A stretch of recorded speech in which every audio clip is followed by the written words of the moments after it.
selamat pagi, salam sejahtera teman-teman trader, sahabat cuan dimanapun berada. Hari ini hari Minggu, tepatnya tanggal 12 Februari 2023. Nah, di monitor, ini ada saya lagi mau mengulas ya terkait strategi investasi ya saat ini.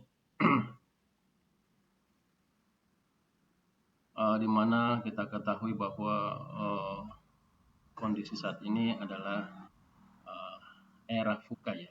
VUCA itu adalah volatility, uncertainty, complexity, dan ambigu. Mungkin teman-teman udah tahu ya. Volatility, volatilitas, ketidakpastian, complexity ya. Kompleks itu beraneka ragam ya, permasalahan. Terus ambigu. Ambigu itu membingungkan ya teman-teman ya. Itu. Nah, sekarang kita memasuki tahun 2023 ya teman-teman. Tentu bagi sahabat-sahabat trader pemula ya, newbie kadang-kadang bingung ya. Beda waktu di tahun 2020 ya, waktu terjadi COVID-19 itu saham pada naik semua. Siapapun yang bermain saham, bertransaksi saham, semua pada jago-jago. Karena kenapa? Saham apapun yang kita beli, sahamnya pada naik tuh. Ya 80% pada naik. Kita beli naik terus. Apalagi di pertengahan medio 2020 sampai akhir 2020 ya, puncak-puncaknya di bulan Oktober November tuh pada naik terus ya. Tapi sekarang ketika COVID-19 sudah berlalu, pada waktu itu kita berharap ketika COVID-19 sudah berlalu ekonomi kembali normal, akan membaik ya. Tapi nyatanya sekarang banyak ada tantangan baru lagi ya. Tantangan barunya itu di 2022 ini adalah kita 2022 akhir kita memasuki era era-era krisis gitu ya, era krisis terkait perang di Ukraina dan Rusia ya. Sekarang kita katanya udah masuk 2023, tapi kalau saya sendiri pribadi menurut pendapat saya tidak akan terjadi krisis yang begitu mengancam seram yang kita takuti. Di video saya sebelumnya beberapa bulan lalu ada ya terkait itu. Kenapa saya katakan tidak seseram yang kita pikirkan, karena indikator pertumbuhan itu sudah mulai terlihat. Di Amerika, The Fed sudah mulai tidak begitu hawkish lagi ya, sudah mulai menjinak ya untuk menaikkan suku bunga. Mungkin di tahun ini maksimal 5% atau 5,25. Saat ini kan 4,75. Kemudian inflasinya juga di Amerika udah mulai melandai. Kemudian harga energi ya, baik itu gas ya yang menjadi komoditas utama di Eropa juga udah mulai turun banget, malah anjlok ya. Kemudian Indonesia juga inflasinya udah sedikit mulai terkendali ya, seperti itu. Jadi alhamdulillah saya bersyukur terkait hal itu, karena di awal tahun ini justru indikator-indikator itu sudah mulai cooling down ya. Jadi kita berharap tidak terjadi krisis ya, atau resesi di tahun 2023 ini. Tapi meskipun demikian, secara teori, faktanya di lapangan membingungkan ya, ini ambigu ya. Kenapa? Karena banyak faktor ya teman-teman ya. Kemarin saya baca salah satu berita ya, di media mainstream juga, itu judulnya agak lucu juga, tapi sebenarnya benar, hanya harus perlu pemahaman. Judulnya itu kalau nggak salah pelemahan tenaga kerja di Amerika membuat Dow Jones melaju gitu kan. Ini kan agak lucu ya. Harusnya kan pelemahan tenaga kerja, permintaan tenaga kerja itu mengindikasikan ekonomi sedang lesu ya. Harusnya Dow Jones turun ya. Nah, tapi ini justru Dow Jones naik. Nah, kalau kita pahami dari sebatas itu, maka kita akan bingung. Kita perlu pemahaman yang lebih lanjut. Oleh karena itu, dengan melemahnya pasar tenaga kerja Amerika, itu memungkinkan dapat tidak menaikkan lagi suku bunganya, sehingga permintaan terhadap kredit mulai kembali normal ya, sehingga terjadi penetrasi lagi di ekonominya dia. Tapi ada juga yang mengatakan justru sekarang ekonomi Amerika sudah mulai tumbuh ya, sudah mulai bangkit lagi ya, karena banyak ada juga beberapa faktor ya, seperti kemarin itu non-farm payroll ya yang juga meningkat. Ya, jadi serba salah ya. Kadang-kadang kita harus lebih jeli melihat kondisi karena kadang-kadang ada satu data yang beyond ya atau bersebelahan dengan data yang lain, tidak berkesesuaian. Jadi kita harus lebih cermat melihat. Nah, oke, sekarang kita lihat di monitor ada asset allocation dan karakter. Ingin saya katakan bahwa intinya begini teman-teman, kita harus paham dulu frame-nya ya, fondasinya itu kita berada di posisi mana. Negara kita atau ekonomi dunia ini sekarang di posisi mana, itu dulu yang kita pahami supaya kita bisa lancar ya atau bisa memahami strategi investasi apa yang harusnya kita pilih atau yang harus kita lakukan. Itu yang paling untung. Termasuk saya pribadi ya gitu, dan teman-teman yang lain juga mungkin kadang ya sering kita ingatnya saham aja melulu, saham lagi, mentang-mentang kita bekerja di sekuritas ya atau apa saham terus gitu. Juga basically tumbuh di saham gitu ya. Awal mulanya saya investasi memang saham. Padahal banyak sih ya, banyak aset investasi yang tersedia di publik, baik yang sudah dikelola oleh pemerintah maupun swasta yang justru bisa menjadi alternatif pilihan kita. Hanya selama ini kita tidak melek, ya, kita tidak paham, kita melupakan, atau bahkan memang kita tidak tahu bahwa aset investasi itu ada. Contohnya selain saham ada reksadana, teman-teman. Ya, reksadana ada juga obligasi. Obligasi pun terbagi-bagi. Nah, kalau kita berbicara saham, saya rasa tidak perlu terlalu panjang ya, karena kita udah paham semua saham itu kepemilikan. Nah, cuma saya mau langsung aja ke intinya. Pilihlah saham-saham blue chip ya. Saham blue chip itu kinerjanya bagus ya, pendapatannya selalu tumbuh dan produknya selalu dibutuhkan. Itu aja kata kuncinya. Saya sudah tulis di sini ada BRI, BCA, Mandiri, Telkom. Kita lihat kemarin berbagai macam berita ya,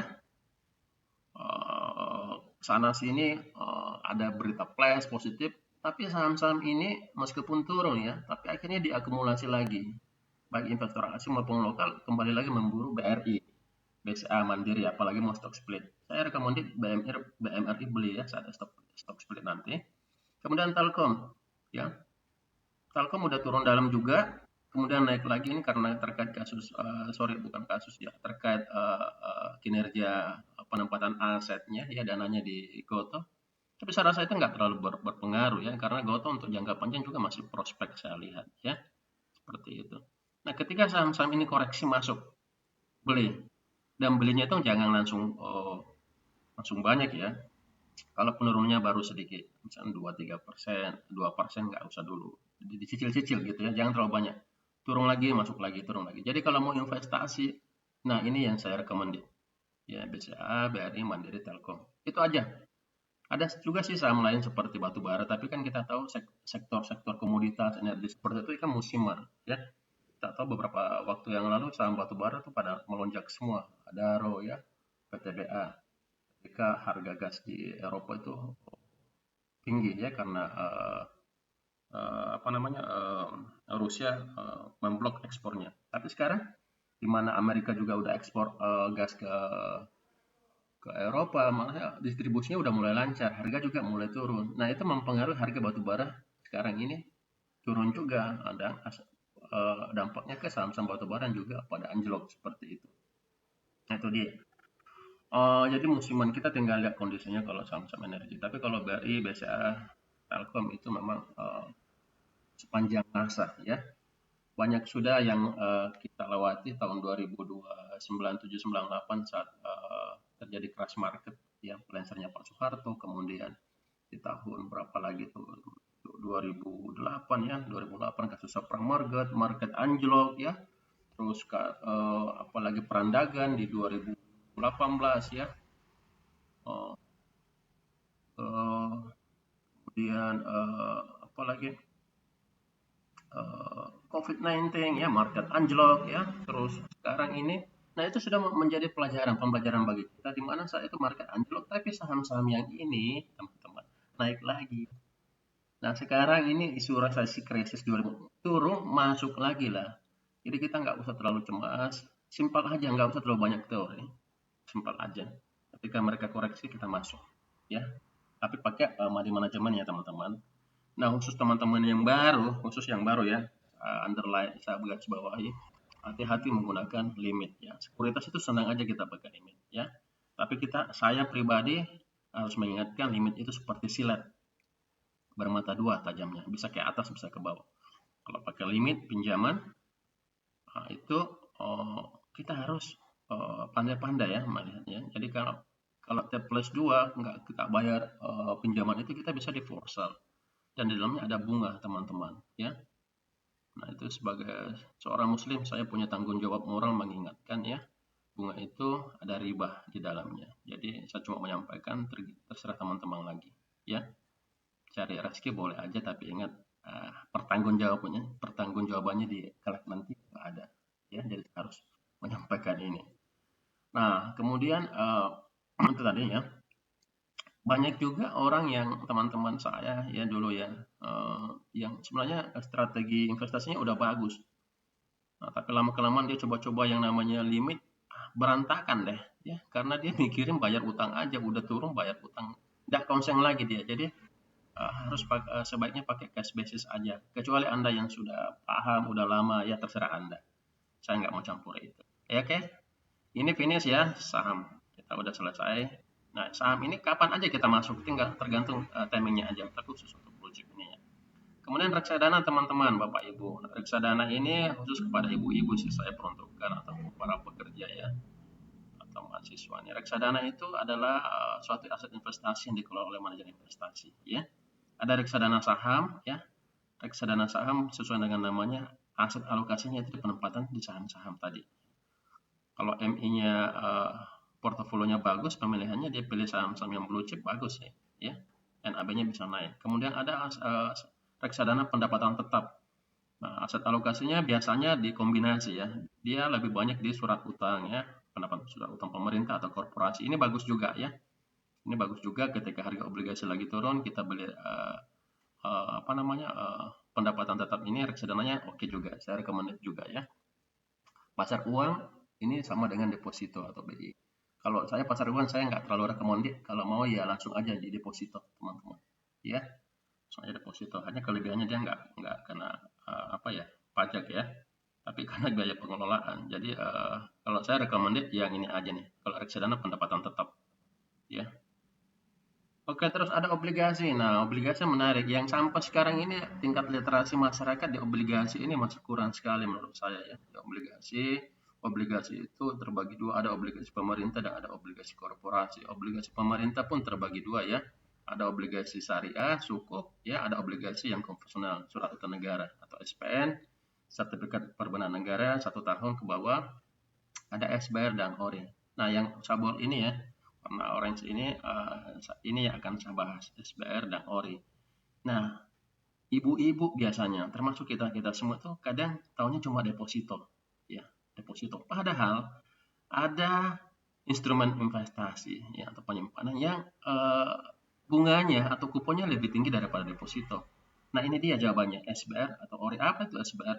SBR adalah Saving Bond Retail ya teman-teman ya. Jadi harganya ini atau bunganya ini selalu lebih tinggi dari bunga BI 7 days repo atau BI rate ya. Kalau BI rate sekarang di 5,75 ya. 5,75, dia akan berada di level 6 ya, di level 6, 6,5 atau 7. Ada namanya floating the floor atau floating rate, dia akan selalu, itu sudah mandatori hukumnya. Tapi dia nggak bisa turun daripada bunga yang sudah ditetapkan sebelumnya. Misalnya bunganya 6%. Kalaupun suku bunga BI turun ke 4%, dia tidak akan turun. Dia limitnya di 6%, contoh ya. Tapi kalau SBR-nya naik, misalnya suku bunga Bank Indonesia naik misalnya ke 7%, maka ini akan naik ke 8%, 8,5 atau 9. Nah, ini kelebihan dari SBR atau ORI. Bapak Ibu mau beli di mana? Ada yang bertanya, beli cari aja di perbankan ya, atau di perusahaan sekuritas juga biasanya ada jual gini. Atau ke bank aja langsung, Bu, saya mau beli SBR, ada saving bond retail nggak gitu. Nah, perbedaannya ORI dengan retail ini, SBR ini, ORI ini bisa diperdagangkan di market ya. Kalau SBR sepertinya ditahan sampai jatuh tempo gitu ya. Nah, bunganya ini dibayarkan kalau nggak salah sebulan sekali atau 3 bulan sekali. Ya, kalau surat utang negara atau sukuk ini 6 bulan sekali. Tapi untuk masuk ke sini kan butuh modal besar 500 atau 1 miliar ya. Kalau ini cukup 1 juta. Begitupun yang syariah, sukuk tabungan atau sukri konsepnya sama ya. Ini pakai istilah bunga, kupon ya, bukan pakai bunga. Sukri ini bisa diperdagangkan di pasar juga ya. Kemudian pembayaran bagi hasilnya sekitar 1 bulan sampai 3 bulan sekali. Jadi ya, hanya ini syariah.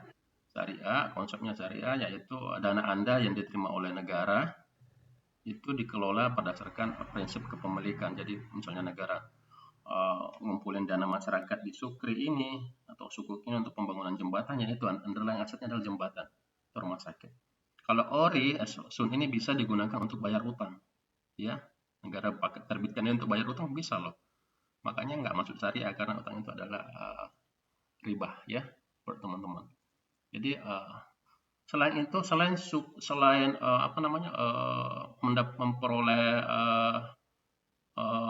kupon ya, memperoleh kupon atau bunga, SPR ORI ini itu ada harganya Bapak Ibu ya. Misalnya saat beli itu harga parnya itu misalnya di 100 ya atau 1000.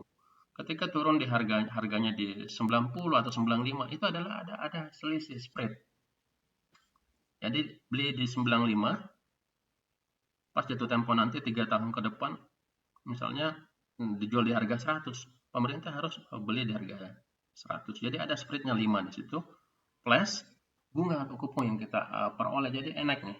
Jadi karena oke ya, dapat selisih harga ketika kita beli harga bawah, dapat juga bunga ya atau kupon.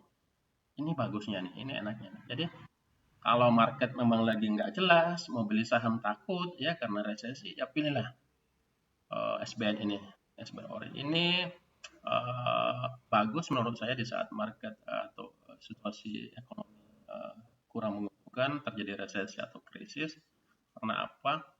Di saat krisis atau resesi identik pemerintah akan menaikkan suku bunga, ya. Nah, kalau berbicara suku bunga maka bunga atau kupon daripada SBR atau ORI sukuk ini selalu lebih tinggi daripada bunga Bank Indonesia. Nah, di sini kelebihannya, hukumnya di situ. Nah, kemudian jatuh temponya juga sekitar 3 tahun, jadi volatilitasnya di market itu nggak terlalu besar, ya. Beda dengan Sun. Jadi ketika harganya turun misalnya 95 ya, gitu, itu bisa bagus, itu bagus masuknya ya di harga situ. Jadi tinggal nunggu 3 tahun, kembali modal, pokoknya kembali, dapat selisih harga dan dapat juga tadi saya katakan bunganya. Nah ini strategi yang paling aman menurut saya dan menguntungkan di saat market di saat pasar atau kondisi ekonomi menentu ya seperti resesi dan lain sebagainya. Nah ini yang masuk nih. Nah, kecuali ekonomi kembali mulai pulih lagi, ekonomi data-data ekonomi mulai sehat lagi. Nah, biasanya investor beralih lagi ke ini investasi high risk, high return. Saham kembali lagi diburu tuh. Itu dia strateginya ya. Nah, tapi ketika ekonomi mulai bermasalah, mulai resesi dan lain sebagainya, biasanya ini anjlok, saham anjlok, IHSG anjlok, investor perhatikan ke obligasi. Obligasinya jangka pendek ya, bukan jangka panjang. Kalau jangka panjang itu harganya masih bisa turun juga. Makanya fund manager strateginya membeli obligasi yang jangka pendek, yang 3 tahun ya, kurang lebih. Sehingga harganya cepat kembali ke harga awal saat jatuh tempo. Ya, teman-teman. Nah, ini ada obligasi korporasi ya, juga misalnya penerbitannya dari obligasi Adikarya, Adira Finance dan lain sebagainya. Tapi ini nggak usah terlalu panjang karena ini agak susah kita aksesnya. Biasanya cuma fund manager atau institusi yang bisa membeli ini karena susah dapatannya, terus minimal untuk beli juga kalau nggak salah 1 miliar ya, nggak salah seperti itu. Oke teman-teman, itu aja sedikit review singkat saya hari ini ya. Semoga bisa menambah wawasan kita khususnya para investor pemula, ibu-ibu ya yang bingung berinvestasi di mana. Jadi intinya kita harus melihat kondisi market saat ini. Kalau kondisi pasar, ekonomi dunia maupun nasional masih gonjang-ganjing, hindari dulu saham, ya, pilih obligasi yang jatuh temponya, tenornya itu 2-3 tahun. Itu strateginya. Ya. Kalaupun beli saham, it's okay, no problem. Tapi pilih perusahaan yang blue chip ini dan sahamnya lagi koreksi harganya. Ya, atau pilih reksadana kalau kamu ribet, pendapatan tetap. Oke, Bapak Ibu, mohon maaf ya jika kurang detail. Semoga bisa bermanfaat bagi kita semua. Selamat berakhir pekan. Assalamualaikum warahmatullahi wabarakatuh.